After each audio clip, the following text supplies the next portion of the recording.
So today we're looking at the wicked problem of birth rates. So let's have a look at all these different terms here and see how they relate into birth rate.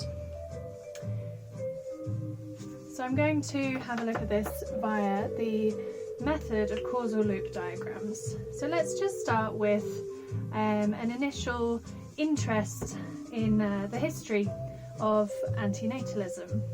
So from birth rates, more births, we get to more Hindus. And at the time, in classical Hinduism, and still continues today, there are a certain faction of them who are against having children, to release individuals from the cycle of suffering that is life and death, and to hopefully encourage more people to reach enlightenment. So historically, these antinatalists practice celibacy, as you know, Hinduism has been around for thousands of years, and at the time there was no contraception. So of course celibacy relates to birth rate. So more births, more Hindus, more Hindus, more antinatalists, more celibacy, and more celibacy, less births. Less births, less Hinduism. Less of these Hindus practicing antinatalism. So we can see in this cycle how these values can end up becoming extinct. So let's have a look at something a little bit different. Birth rates, again, increase the population as a whole, not just Hindus this time, population as a whole. Population growth has an impact on resources available. In this case, educational resources. Educational resources available impacts on the education that people can achieve. With more educated individuals, the more people who feel that women's education is a good idea. Hurrah!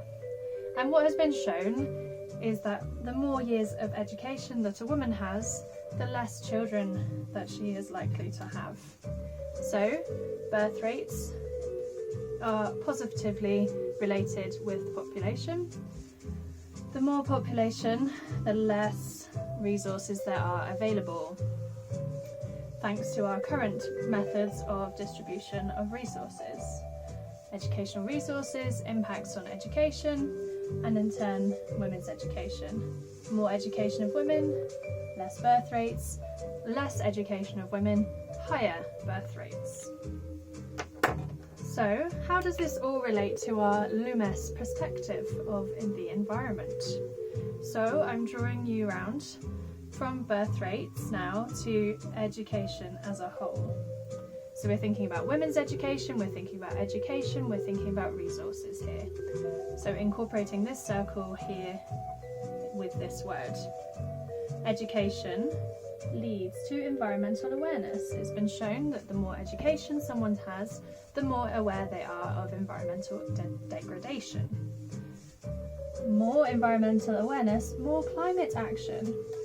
And interestingly, recently, and maybe not so recently, but it's definitely in the media at the moment, climate action leads to antinatalism.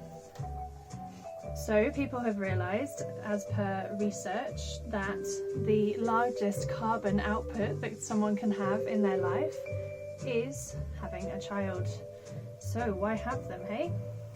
If you're that keen on saving the environment, less kids. So, birth rates change the education that is available. So higher births, less education, less percentage chance of individuals being educated. Less education, less environmental awareness. Less environmental awareness, less climate action. Less climate action, less antinatalists who have these values. And then less antinatalists, higher birth rates.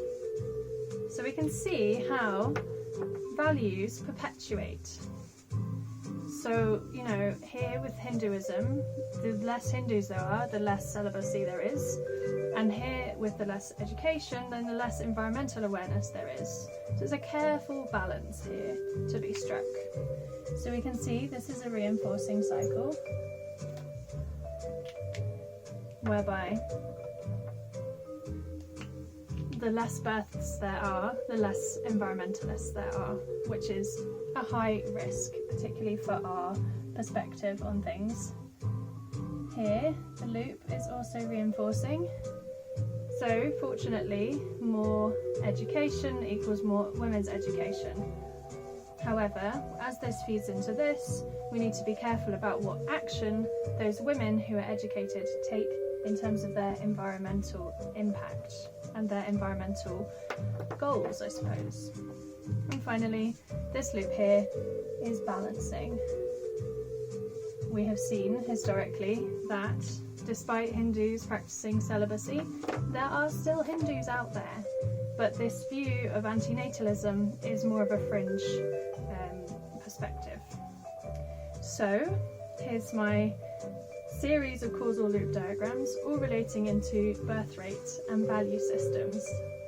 Now, the reason I chose to look at this was to try to understand how causal loops can be used to describe behaviour, rather than necessarily something that is more of a hard science, such as overfishing, etc. And we know that these issues all have some kind of human impact. So this is a look at how causal loops can be used to look at anthropogenic climate change and climate interaction. Thank you for watching.